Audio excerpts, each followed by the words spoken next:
Really? Here we go. Yeah, so this shows the Amazon, 6.7 million square kilometers. There's still 5.5 million left covered by rainforest. That's bigger than the entire subcontinent of India. And hardly any archaeology has been done. And the archaeology that is being done is fascinating.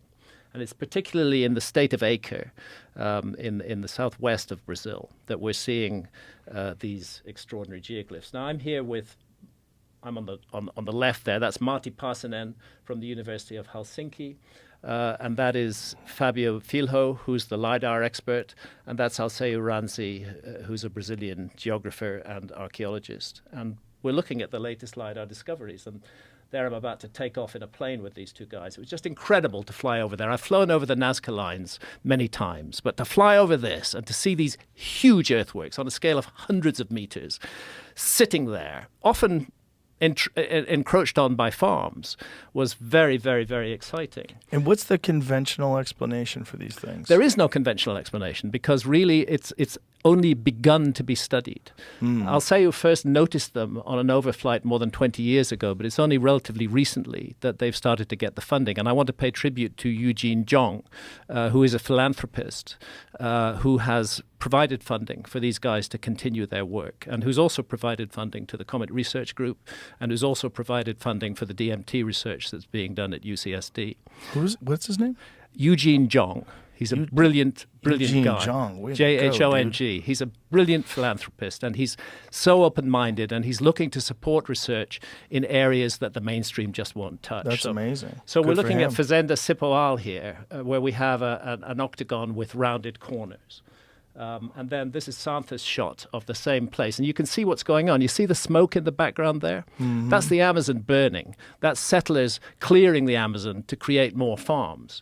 But in the foreground, we have this enormous geometrical event, which is a huge oval surrounding a square. And did they find this once they started clearing? Is that when this... This was found as a result of the clearances. Okay. That's how it became...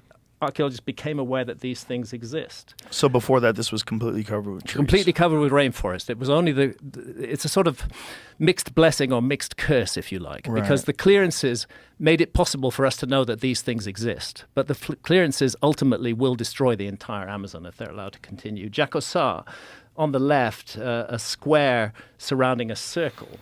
And here's a couple of Santa's shots of Jacosá. You can see there's a large square earthwork and a circle in it. That's almost, not quite, but almost like the Greek exercise of squaring the circle. It's like geometrical exercises are taking place here in the Amazon. Again, a square with these curious scallops cut into the side of it and a circle. There's just so much of this of this stuff. Taquino, absolutely giant geoglyph. And these things really, on the old view of the Amazon, shouldn't exist. They involve enormous expenditure of effort. Creating these earthworks is a huge job. If there was a lot of stone in the Amazon, I think we'd see stone circles on them as well. There's one place further north called Rego Grande where there is an earthwork with a stone circle in it because stone is locally available. So do you think this was the base of a structure? Like, what is the speculation? No, I don't think so. I've talked to indigenous people there who still respect and revere them.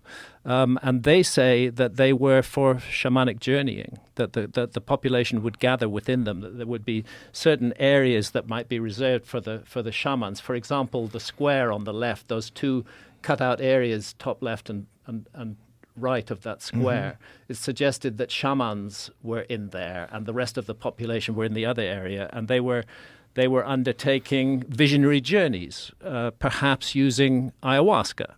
Of course, the Amazonian peoples are experts in the properties of indigenous plants. So this is their folklore, or this is their story? Yes, this is the story of indigenous so that's indigenous what they people. say, I talked to an Apurina elder, and he said, we don't know exactly why these places were made. They were made so long ago, but we respect them, we revere them, and we think that they were used by shamans in the distant past. So they were aware of them before the clearing and everything? Yeah, they were aware of them before the clearing, and Did they use revered them. Yes, they used them, and they still have community gatherings in them.